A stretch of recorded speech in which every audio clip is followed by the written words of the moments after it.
In today's video, I'm going to teach you how to know the Shopify theme name you're using, or in other words, how to identify which theme you have installed on your Shopify store. Knowing your current theme is crucial, especially when you're looking to make specific design changes, optimize your store's functionality, or simply curious about the design framework behind your online shop. It's a straightforward process, and I'll walk you through each step to ensure you can effortlessly find this information. To start, head over to your Shopify admin page.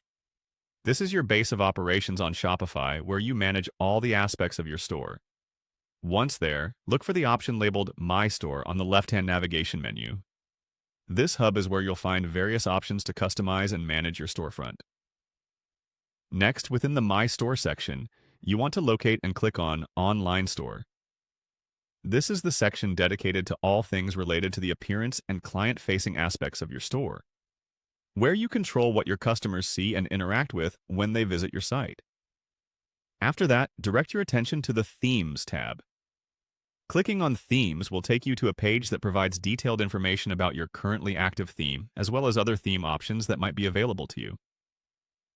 Once you're on the Themes page, the first thing you should see is your current theme at the top. Simply click on the option labeled Current Theme. Here you'll see specific details about the theme, such as its name, version, and developer, as well as options to customize or make changes to the theme if needed. This is particularly useful if you're intending to undertake any personalization or optimizations. For those interested in exploring additional themes or just curious about other available designs, scroll down a bit further to find the Theme Library. By clicking here, you will not only see the themes you've currently installed or tested out, but also additional themes you might consider for your store. Moreover, if you're exploring cost-effective options, there's a section labeled Popular Free Themes. This section showcases a variety of high-quality and widely used themes that don't require a purchase, ideal for those starting off or looking to minimize overhead costs.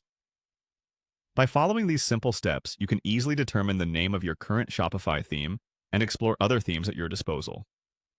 Whether you're looking to make enhancements, switch themes, or simply get familiar with your current layout, these steps are essential for comprehensive theme management. I hope this guide helps you navigate your Shopify store themes more effectively.